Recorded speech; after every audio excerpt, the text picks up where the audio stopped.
Hello everyone, welcome to Learning Science. आज हम एक एग्जाम्पल करेंगे related to mutual inductance of two coil. तो हम सपोज करते हैं कि हमारे पास एक कंडक्टिंग वायर है जिसमें 100 टर्न्स है। उसको हमने वाउंड किया है एक सोलेनाइड के सेंटर पर, और जो सोलेनाइड है वो 100 सेंटीमीटर लेंथ का है, 2 सेंटीमीटर रेडियस का है और उसके अंदर 600 टर्न्स है। ठीक है, 600 टर्न्स वाले सोलेनाइड पर हमने कंडक्टिंग वायर को वाउंड किया घेरा। नाउ हमें कैलकुलेट करना है म्यूचुअल इंडक्टेंस इन दोनों कॉइल का। ऊपर वाला फॉर्मूला यूज होगा क्योंकि यहाँ पर आयरन कोर सेंटर में नहीं है, इसलिए इक्वेशन नंबर 6 वाला फॉर्मूला यूज नहीं होगा। ठीक है, अब यहाँ पर मैं एग्जाम्पल को लिखती हूँ। सबसे पहले जो भी क्वेश्चन में दिया है उसको हम समझते हैं। पहले हमारे पास एक जो है सोलेनाइड है। सपोज करते हैं कि ये हमारा सोलेनाइड है और इस सोलेनाइड के अंदर जो नंबर ऑफ टर्न्स है वो 600 है, तो N2 को हम 600 लिखेंगे। ठीक है, सोलेनाइड को हम सेकेंड कॉइल कंसिडर करेंगे। इसका जो लेंथ है वो है 100 सेंटीमीटर। इस सोलेनाइड का जो रेडियस है वो है 2 सेंटीमीटर। इन सारी चीज़ों को हमें कंसिडर करना है, मानना है। फिर उसके बाद हम कंसिडर करते हैं एक दूसरे कंडक्टिंग वायर को जिसको हमने इसी सोलेनाइड पर वाउंड किया, और इसके अंदर कितने नंबर ऑफ टर्न्स है, इसके अंदर जो है 100 नंबर ऑफ टर्न्स है, तो N1 जो है हमारा 100 है। तो हमें निकालना है mutual inductance of the two coils. ये जो दो कॉइल्स है हमारे पास, एक सोलेनाइड दूसरा हमारा वायर, उसका म्यूचुअल इंडक्टेंस। तो सबसे पहले हम यहाँ पर जो भी चीजें क्वेश्चन में दिया है, गिवन है, उसको लिखेंगे। नंबर ऑफ टर्न्स वायर में 100 है, नंबर ऑफ टर्न्स सोलेनाइड में 600 है। सोलेनाइड का लेंथ 100 सेंटीमीटर है, उसको मीटर में कन्वर्ट होगा। सेंटी का मतलब होता है 10 raise to power -2। 100 divided by 100 होगा, या when the bases are same powers are added करेंगे 2 - 2 0 होगा। Anything raise to power 0 is equal to 1। तो लेंथ जो है वो 1 मीटर के बराबर आएगा। ठीक है, क्योंकि 100 सेंटीमीटर जो है 1 मीटर के बराबर होता है। रेडियस 2 सेंटीमीटर है, सेंटी का मतलब है 10 रेज टू पावर -2, जिसका मतलब है डिवाइडेड बाय 100। ठीक है, तो 2 × 10 रेज टू पावर -2 इसका रेडियस होगा। सबसे पहले हम एरिया ऑफ क्रॉस सेक्शन निकालेंगे क्योंकि ये फॉर्मूला में यूज होता है। एरिया ऑफ क्रॉस सेक्शन होता है πr²। पाई का वैल्यू हमें पता है 3.14। r हमारा रेडियस है जिसका वैल्यू यहाँ पर दिया है 2 × 10 रेज टू पावर -2, उसको हमें लिखना है, उसका स्क्वायर आएगा। ठीक है, तो हमें क्या मिलेगा 3.14। 2 का स्क्वायर होता है 4, 2 2 ज़ा 4 होता है, तो हम 4 लिखेंगे। 10 रेज टू पावर -2 है, जो पावर में है उसका हमें क्या करना है, जो पावर में है उनको हमें इंटू करना है, तो 2 2 ज़ा 4 होगा, तो 10 रेज टू पावर -4। एरिया का यूनिट होता है मीटर स्क्वायर, तो मीटर स्क्वायर आएगा। ना हम पहले 3.14 को 4 के साथ इंटू करते हैं। 4 4 ज़ा 16 होता है, 4 1 ज़ा 4 और 5, 4 3 ज़ा होता है 12। पॉइंट के बाद 2 डिजिट है तो 2 डिजिट के आगे पॉइंट आएगा, तो 12.56 हमें मिलेगा। राउंडिंग ऑफ करेंगे तो 12.6 हमें मिलेगा। 12.6 × 10 रेज टू पावर -4 जो है वो है हमारा एरिया ऑफ क्रॉस सेक्शन। अब फिजिक्स में जो है हम 12.6 करके नहीं लिखते, एक डिजिट फिर उसके बाद पॉइंट आता है। सिग्निफिकेंट फिगर्स में पढ़ा होगा तो 1.26 आना चाहिए। ठीक है, 12.6 का मतलब होता है 126 डिवाइडेड बाय 10। पॉइंट का मतलब है 1, डिवाइड में हमें लिखना है, फिर एक डिजिट है तो 0। 1.26 का मतलब होता है 126 डिवाइडेड बाय 100। पॉइंट का मतलब 1 है, डिवाइड में लिखना है, 2 डिजिट है तो 0। इससे हमें ये पता चलता है कि जो 1.26 है उसको 10 के साथ इंटू करेंगे तो हमें 12.6 मिलेगा। यहाँ पर 1.26 है। ठीक है, तो 10 का पावर 1 होगा यहाँ पर।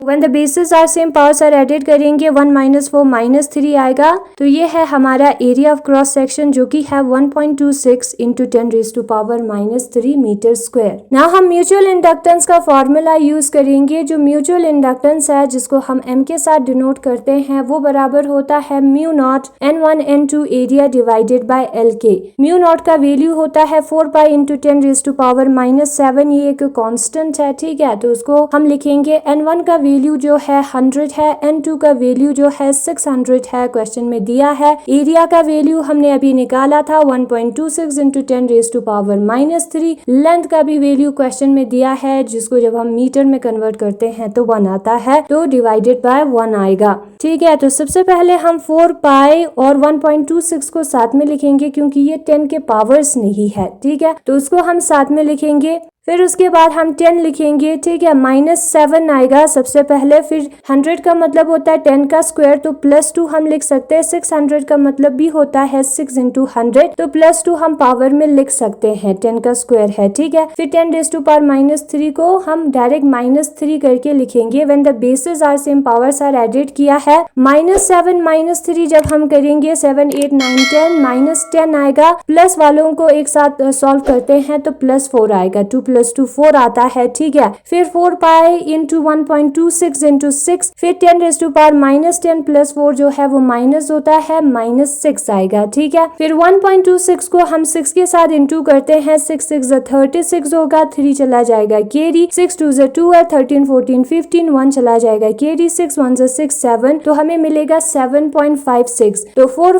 पाई into 7.56 into 10 raise to power -6 हम लिखेंगे। फिर उसके बाद हमें क्या करना है, फिर उसके बाद हमें जो है 4 पाई का वैल्यू निकालना है। पाई मतलब 3.14 होता है, तो 4 इंटू 3.14 हम करेंगे। 4 4 16, 1 कैरी, 4 1 4, 1 प्लस करेंगे तो 5, 4 3 12 आएगा। 2 डिजिट के आगे पॉइंट है, तो 2 डिजिट के आगे हम पॉइंट को लिखेंगे, तो हमें मिलेगा 12.56 into 7.56 into 10 raise to power -6। ना हम इन दोनों को भी इंटू करेंगे। ठीक है, 12.56 और 7.56 को हम इंटू करते हैं। 6 6 होता है 36, 3 चला जाएगा कैरी, 6 5 30 प्लस 3 करेंगे तो 33, 6 2 12, 13 14 15, 1 चला जाएगा कैरी, 6 1 6 7, क्रॉस 5 6 33 चला जाएगा कैरी, 5 5 25, 26 27 28, 2 चला जाएगा कैरी। फिर आएगा 5 2 10 प्लस 2 करेंगे तो 12, 1 चला जाएगा कैरी, 5 1 5 प्लस 1 करेंगे तो 6, फिर 2 क्रॉस आएगा। 6 7 से कितना होगा, 5 6 30।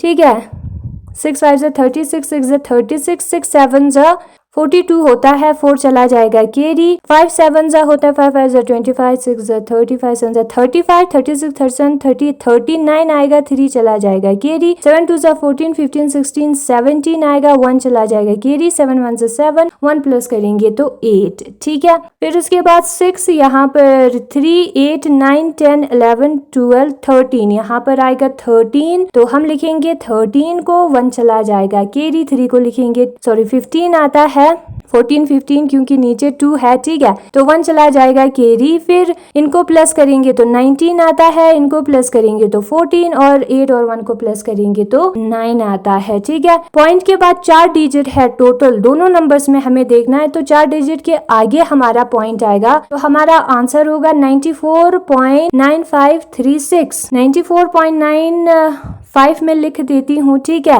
और 94.95 में लिख देती हूँ इंटू 10 रेज टू पावर -6 आएगा। अब यहाँ पर हम राउंडिंग ऑफ भी कर सकते हैं। ठीक है, 5 को जब हटाएंगे तो यहाँ पर 10 आएगा तो 95 बन जाएगा, या 5 को हटाएंगे, यहाँ पर 9 है, 9 को हटाएंगे तो 4 पे 1 चला जाएगा, 95 बन जाएगा। तो राउंडिंग ऑफ करने पर 95 बनता है। 95 को हम 95 पॉइंट करके भी लिख सकते हैं, इंटू 10 रेज टू पावर -6 आएगा। 95 पॉइंट का मतलब है 95 डिवाइडेड बाय 1, पॉइंट का मतलब 1 होता है। ठीक है, उसके बाद कोई डिजिट नहीं है तो 1 है, यानी कि 95 इटसेल्फ। लेकिन हमें ऐसे नहीं लिखना, हमें लिखना है 9.5 एक डिजिट फिर पॉइंट करके, ऐसे हम फिजिक्स में लिखते हैं। 9.5 का मतलब होता है 95 divided by 10।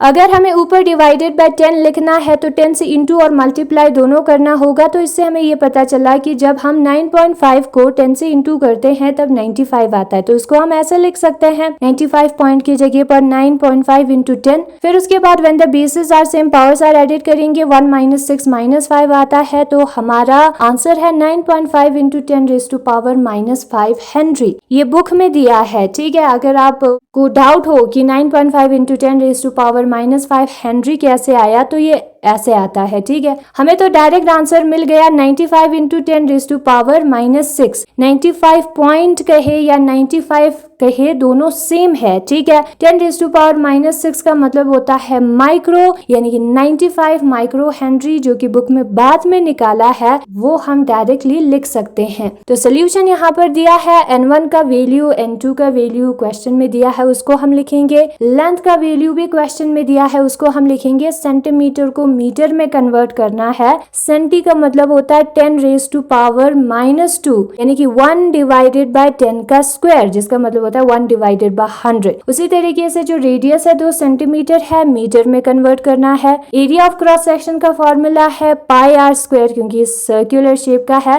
Cross section circular shape का है तो πr² हम लिखेंगे। पाई के जगह पर हमें लिखना है 3.14, और रेडियस का जब हम स्क्वायर करेंगे तो 2 का स्क्वायर होगा 4, 10⁻⁻² का स्क्वायर होगा 10⁻⁻4। जो पावर्स है उनको हमें इनटू करना है 10 में जब हम स्क्वायर करते हैं, तो हमें इतना मिल जाएगा 1.26 इंटू 10⁻⁻3। म्यूचुअल इंडक्टेंस का फॉर्मूला हमें पता है, उसको यूज करना है। म्यू नॉट एक कांस्टेंट है जिसका वैल्यू है 4 पाई इंटू 10⁻⁻7, उसको हम लिखेंगे। n1 का वैल्यू क्वेश्चन में दिया है, n2 एरिया, लेंथ, सारी चीजें क्वेश्चन में दिया हुआ है, उन सारों को हम पुट करेंगे एंड जब हम सॉल्व करेंगे तो हमें मिलेगा 95 माइक्रो हेनरी, और यही हमारा आंसर है। ये वाला फॉर्मूला हमने यूज किया है, ठीक है। ये हमने यस्टरडे प्रूव किया था म्यूचुअल इंडक्टेंस ऑफ 2 कॉइल्स में।